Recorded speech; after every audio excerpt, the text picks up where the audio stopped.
Hello, कैसे हैं आप सभी। स्वागत है आपके अपने YouTube चैनल और बउआ वाला channel online GK GS classes में।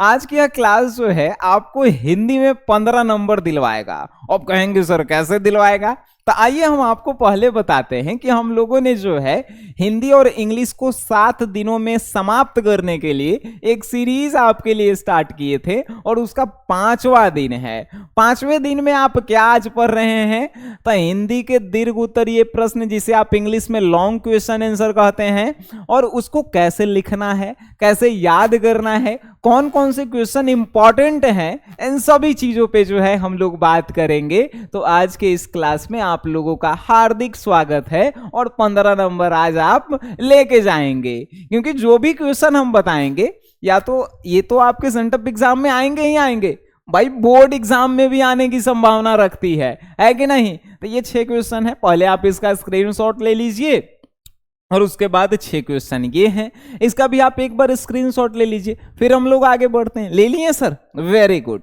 अब आपसे जो है क्वेश्चन 5वां नंबर हिंदी में क्या पूछता है, तब इसीलिए 5वां डे का क्लास है। 5वां नंबर क्वेश्चन कि निम्नलिखित प्रश्नों में से किन्हीं 3 का उत्तर दीजिए।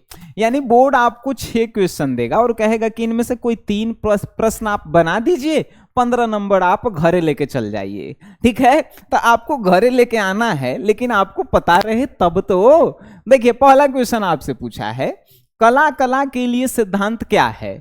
तो कला कला के लिए सिद्धांत यह है कि कला जो है एक दूसरे में जो है कलाकार वाले गुणों को जो है उजागर करता है, और कला का संबंध जो है प्रगीत और समाज चैप्टर में लेखक और कवियों का कहना है कि पहले के जो गीत हुआ करता था, जो कविताएं हुआ करती थी, वो लंबी कविताएं हुआ करती थी जिसमें जो है काफी सारा अर्थ छुपा हुआ रहता था।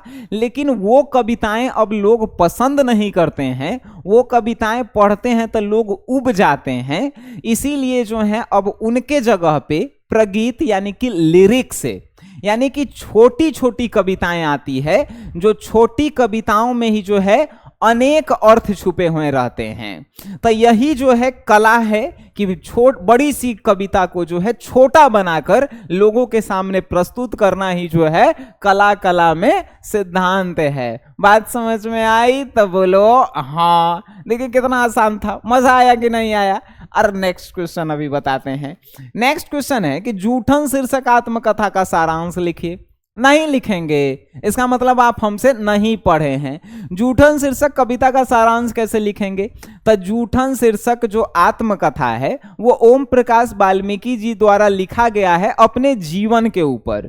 इस आत्मकथा की शुरुआत होती है ओम प्रकाश वाल्मीकि जी की बचपन से। जब वो स्कूल में जाते हैं तो वो कलीराम नाम के हेडमास्टर रहता है, वो जो है ओम प्रकाश वाल्मीकि जी के छोट जाति होने के कारण उनको जो है गलत व्यवहार करता है, मतलब कि मारता है, पीटता है, स्कूल में झाड़ू लगवाता है, उसको पढ़ाई नहीं करने देता है। ओम प्रकाश वाल्मीकि जी आगे बता रहे हैं कि हमारे माता पिता जो है किसी के यहाँ काम करते हैं, मजदूरी करते हैं। माता जी गौशालाओं में गोबर साफ करने की काम करती है, और वहाँ से जो रूखी सूखी या जूठन जो मिलता है उसी से मेरा घर परिवार चलता है। इसके अलावा भी लेखक बताते हैं कि हमारे घर में कुछ काम होता है, जैसे किसी के यहाँ जिस गौशाला में आप काम कर रहे हैं उसका गाय भैंस मर जाए तो उसका जो है उठा के बिगना है, उसका चमड़ी उतार के जो है बाजार में बेचते थे, जिससे कुछ पैसा आता था तो घर परिवार चलता था। इस तरह का जीवन रहा है ओम प्रकाश वाल्मीकि जी का, और आज जो है एक भव्य रूप में जो है आपके सामने है। तो ये जो है अपने पूरे जीवन के बारे में इसमें बताए हैं। तो ये आप नहीं लिखेंगे जो हम बोले हैं आपसे, आप कहेंगे सर आप बोलेंगे या नहीं लिखेंगे तो फिर नामे डुबवावे वाला बात है कि नहीं। नेक्स्ट क्वेश्चन आपसे कहा शिक्षा शीर्षक लेख का सारांश लिखिए। अच्छा, शिक्षा शीर्षक वाला नहीं लिख सकते हैं। शिक्षा शीर्षक जो है, शिक्षा पाठ जो है जे कृष्ण मूर्ति जी द्वारा लिखा गया है, जिसमें जे कृष्ण मूर्ति शिक्षा पर बातचीत करते हुए बताते हैं कि सिर्फ किताबी ज्ञान का शिक्षा ही जो है शिक्षा नहीं है। शिक्षा का असली मतलब है कि अपने जो है अपने अलावा समाज की भलाई कैसे की जाए, देश की भलाई की जाए, वही को शिक्षा जो है जय कृष्णमूर्ति जी मानते हैं। ऐसा नहीं कि हम लोग पढ़ लिख लिए, एगो डिग्री ले लिए, शादी ब्याह कर लिए, बाल बच्चा पैदा कर लिए और अपने आप को सफल मान रहे हैं, वैसी शिक्षा को जय कृष्णमूर्ति जी शिक्षा नहीं मानते हैं। जय कृष्णमूर्ति जी का कहना है कि शिक्षा का असली मतलब वही होता है कि आप जो है अपने लिए ना सही, समाज, अपने राज्य, अपने देश के लिए जो है विकास का कार्य करें, वही जो है असली शिक्षा है जय कृष्णमूर्ति के नजर में। तो ये आप नहीं लिख पाएंगे। आप कहेंगे सर इतना आसान कैसे आप बना देते हैं? अरे आपको आसान इसलिए बनाया जाता है क्योंकि आप लोग सुकवार लोग हैं, है कि नहीं? सुकवार मतलब होता है कि बिना काम धाम किए उसको जो है एकदम आगे परोस दिया जाए भोजन, है कि नहीं? अब देखिए, आप कहेंगे सर 12 के क्वेश्चन आप बताए हैं, 12 क्वेश्चन का जो है याद कर लेंगे तो बोर्ड एग्जाम और सेंटर एग्जाम क्लियर हो जाएंगे क्या? नहीं भाई, हम आपको 5 नंबर वाले क्वेश्चन जो है लगभग 50 से 60 देंगे, जिसमें से आपको जो है 6 क्वेश्चन आने की पूरी संभावना है। 6 नहीं तो 3 को तो पक्का आ जाएगा, 3 को बना ही ला है कि नहीं? अब आप कहेंगे सर कहाँ से मिलेगा?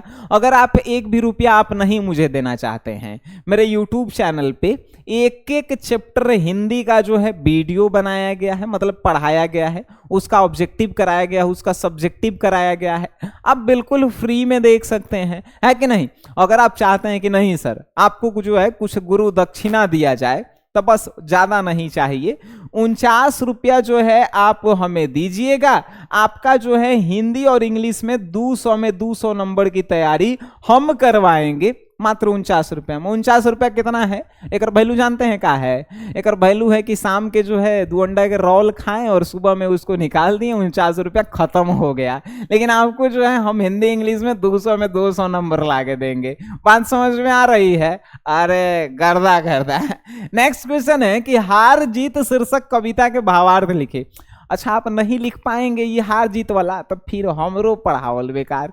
हार जीत शीर्षक कविता अशोक वाजपेयी जी के द्वारा लिखा गया है, जिस पाठ में जो है लेखक यह कहते हैं कि लोगों को पता नहीं है कि किसकी हार हुई है, किसकी जीत हुई है, और लोग जो है जश्न मनाने में व्यस्त हैं। और एक व्यक्ति, एक बूढ़ा जो है मशक वाला व्यक्ति जो है रोडों पे पानी पटा रहा है, सींच रहा है, और वो बार बार यह बात दोहरा रहा है कि हम एक बार फिर जो है हार कर जीत गए या जीत कर हार गए। ठीक है, यानी कहने का मतलब है कि आजकल के जो नेता लोग होते हैं वो लोगों को जो है अपनी जो है स्वार्थ के लिए लोगों का यूज करते हैं, लोगों को जो है उपयोग करते हैं, और उसके बाद जो है उनको छोड़ देते हैं, और लोगों को पता ही नहीं चलता है कि वो जो है कैसे उनका उपयोग कर लिए हैं। तो यही बात जो है इस चैप्टर में है, यही लिखना भी है आपको। बात समझ में आई? नेक्स्ट क्वेश्चन है कि भाई उषा का जादू कैसा है?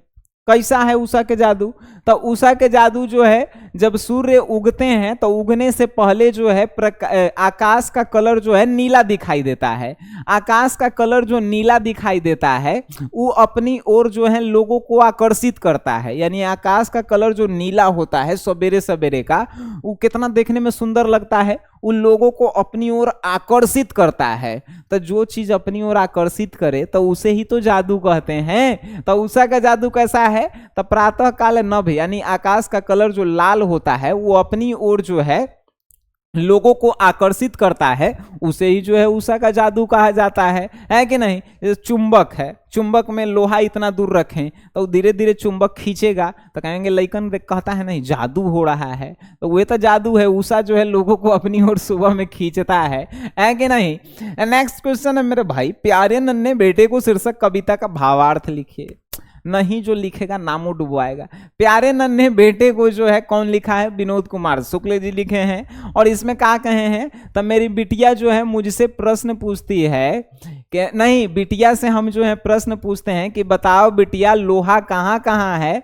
तब बिटिया जो है अपने आसपास देखती है और बताती है कि पापा जी जो हैं केमारी में लोहा है, कलछुल में, सरसी में, हथौड़ी में, कील में, अरगनी में जो तार बांधा हुआ है उसमें लोहा है, खेत में जो है बैल है उसके घंटी में लोहा है, ट्रैक्टर के चक्का में जो है लोहा है। ये सब बिटिया जो है बताती हैं, आप नहीं लिख सकते हैं, नाम उड़वाएगा सब।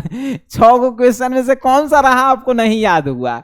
नहीं याद हुआ है तो एक बार इस क्लास को आप पुनः देखेंगे और प्ले स्टोर से आप SGS क्लासेस ऐप को जो है डाउनलोड कर लीजिए। यहाँ ये जब तक ऐप आपके रहेगा, जब तक ये ऐप आपके फोन में है तब तक आपको जो है कोनो मतलब कि बचा नहीं सकता है, ठीक है। चलिए अब जो है नेक्स्ट क्वेश्चन पे हम लोग आए। कहा है क्वेश्चन कि बचपन से ही आपको ऐसे वातावरण में रहना अत्यंत आवश्यक है जो स्वतंत्रता पूर्ण हो, क्यों? शिक्षा शीर्षक पाठ के अनुसार बताएं। काहेला भाई? तो ये सब नहीं आपको पता है कि बचपन से ही हम लोगों को स्वतंत्रता पूर्ण वातावरण में इसलिए रहना चाहिए क्योंकि स्वतंत्रता पूर्ण वातावरण में रहने से दिमाग का विकास होता है, लोग बहादुर बनते हैं, अपने मन से डर खत्म हो जाता है और लोग अपने इच्छा अनुसार जब काम करते हैं तो उसी को स्वतंत्रता पूर्ण हम लोग कहते हैं। ऐसा नहीं कि माई बाबू से दूर एकदम रह के आप काम कर रहे हैं, उसको स्वतंत्रता पूर्ण नहीं।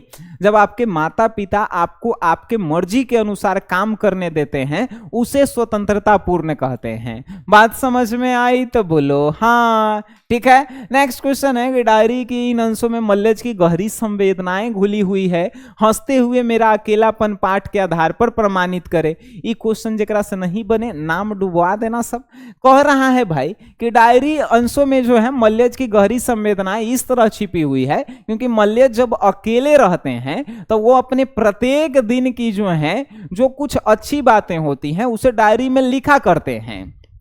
कुछ कुछ दिन ऐसा होता है कि वो लिखते तो हैं लेकिन कुछ शब्द लिखते हैं तो उनके अर्थ नहीं मिल पाते हैं और कुछ अर्थ होते हैं तो उनके शब्द नहीं मिल पाते हैं। तो डायरी में जो है मल्लेज अपनी संवेदनाएं, अपने दर्दों को जो है अपने हाथों से पिरोए हुए हैं। तो कह सकते हैं कि डायरी के इन अंशों में जो है मल्लेज की संवेदनाएं जो हैं घुली हुई है। बात समझें कि नहीं भाई? हमार मुंह दुखा गया बताते बताते। क्वेश्चन का है कि गांधी जी के चंपारण आंदोलन की किन 2 सीखों का लेखक ने उल्लेख किया है? क्या आपके लिए उपयोगी है? भाई नहीं बता सकते हैं। गांधी जी क्या कहे थे? गांधी जी ई कहे थे कि आपको तब तक आंदोलन करना है जब तक कि जो है सामने वाला जो है हार ना मान जाए, और हिंसा नहीं करना है कभी भी। हम लोग तुरंत खिसिया के जो है किसी का कपार फोड़ देते हैं, लड़ाई झगड़ा नहीं भाई। कुछ चीजें जो है आंदोलन यानी आवाज उठाकर की जा सकती है, मारपीट से नहीं की जा सकती है। ये भी जो है ध्यान रखना है कि नहीं? सादा रहन उच्च विचार गांधी जी की जो है ये नारा दी हुई है। तो ये सब क्वेश्चन बाकी बउआ वाला है। प्यारे नन्हे बेटे शीर्षक कविता में कवि लोहे की पहचान किस रूप में करता है? भाई कवि जो है लोहा की पहचान किस रूप में करती है और उसकी पत्नी जो है लोहे की पहचान किस रूप में? कवि के पास जो है जो आसपास जो कृषि वाला होता है सामान, जैसे कि घंटी, बैलगाड़ी में जो है बैल के घंटी होता है, उसके बाद जो है पहिया में लगल जो लोहा रहता है वो कुदाल होता है, खुरपी होता है, और उसकी पत्नी का तो घर के में जो काम करने वाला जो है सामान होता है कलछुल, कराही, छोलनी, ये सब में करती है कि नहीं? पुत्र वियोग कविता, भाई पुत्र वियोग कविता में पुत्र को छौना कहने के पीछे क्या भाव छुपा हुआ है? पुत्र को छौना कहने के पीछे यह भाव छुपा हुआ है कि एक माता के लिए उसका पुत्र जो है एक खिलौना के समान होता है, जिससे माँ जो है घुल मिलकर रहती है, खेलती है और उसको खिला खिला के जो है सियान करती है कि एक दिन जो है उसका बच्चा उसके बुढ़ापे का सहारा बनेगा। लेकिन कुछ लोग जो है ना क्या बताएं, चलिए जाइए उस पर चर्चा नहीं करेंगे हम लोग। नेक्स्ट है कि भूषण रीतिकाल के किस धारा के कवि हैं? वे अन्य रीतिकालीन कवियों से विशिष्ट हैं कैसे? अब बताइए जाए भाई, भूषण जो हैं किस काल के जो हैं कवि हैं? ये अगर आप नहीं बताएंगे तो नामे डुबवा देंगे, ठीक है? तो ये सब क्वेश्चन जो है आपको याद हो गया होगा, है कि नहीं? चलिए, तो ये सब क्वेश्चन आपको याद हो गया है। आप जो है गुरु दक्षिणा के रूप में कुछ देना चाहते हैं, आप हमें मत दीजिए, आप जो है 200 में 200 नंबर लेके जाइए। आप प्ले स्टोर से SGS क्लासेस एप्लीकेशन डाउनलोड कर लीजिए, मजा लीजिए, सब कोई मजा ले रहा है। लगभग बहुत सारे स्टूडेंट जो हैं इसमें जुड़ चुके हैं और मजा भी ले रहे हैं। आइए, आपका भी स्वागत है। तो मिलते हैं आप सभी से कल के क्लास में, तब तक के लिए टाटा बाय बाय, धन्यवाद, शुभ रात्रि।